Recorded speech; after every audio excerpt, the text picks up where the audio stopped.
best fighting chance at survival, because they are notoriously unreliable. I don't care what anyone says.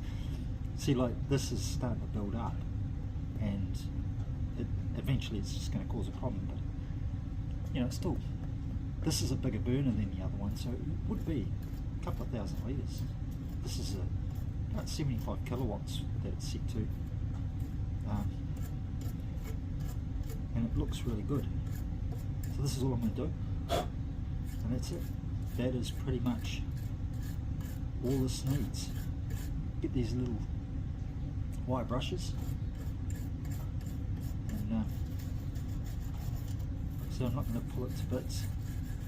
If you've got issues with it starting,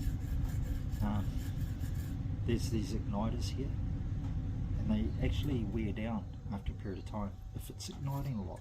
I think they run 24/7, don't they, on these? Yeah, I go through a heap of them. You just got to replace them, and they're actually quite reasonable. They're not too expensive. If you're getting starting issues, just replace them. More heat.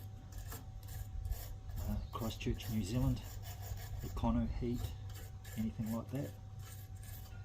These burners and the igniters, they're pretty cunning, you know, they make them so they have a lifespan. And then, yeah. Now the issue I do actually have with this burner was that it was leaking oil. When it stops, the oil actually drips. It's called nozzle slobber. Well, that's what I got taught that it was from a guy who built the system. Nozzle slobber, diesels get it as well, so it drops down. There's a little hole underneath here, see? And it gets oil in it, and it should just come out. But this here system, the furnace pipe was for a diesel, it was only like this. So what I did was, I had to put a bigger pipe in. And when I put the pipe in, if I'd bloody known, I did it to both burners. If I'd known, I would have put the burner in on an angle, okay, down, so that if it dripped, which it does, they just do, and then when the oil drips, it would go into the furnace and just burn off, but it doesn't. It's sort of set it up even, so half goes in and the other half runs out and drips down on the ground, and yeah, it can be a real hassle. So keep that in mind if you have to adapt your diesel burner to hold this, because this is quite wide. The diesel burners I've seen, they were quite small, so yeah, for adapting a waste oil burner in there, it's not an easy 5-minute job if that's different.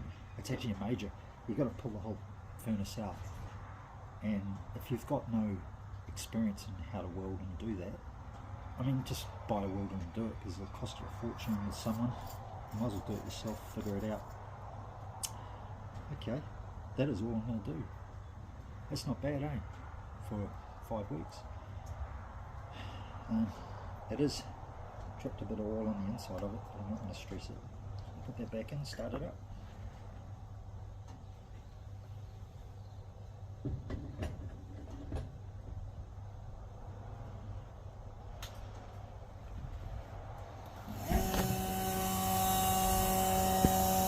I don't think that ignited.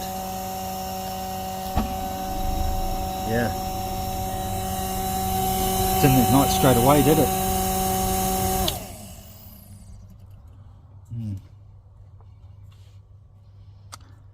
I'll give it another go.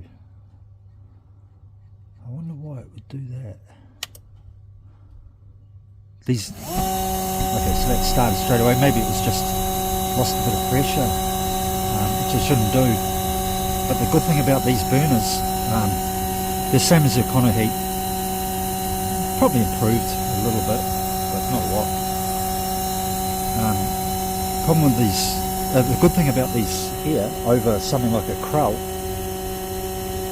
or even a Benton, all the other ones that I've used, is that they just ignite straight away. So there's no period of smoke billowing out of the chimney, and that really sucks. With some of them I had, you know, yeah, this doesn't clear the chamber, if you know what I mean. Like it doesn't, like a diesel burner runs for like 10-12 seconds, before the igniters, those little igniters, before they start sparking and before the diesel pumps through, or maybe the igniters go, but 12 seconds before the solenoid's open and the diesel comes through. Actually took the solenoid off this one. I've got to replace it. I don't know if anyone's noticed, but yeah, kind of look past that. There is 2 solenoids on these. There's another one at the front pump box, so yeah.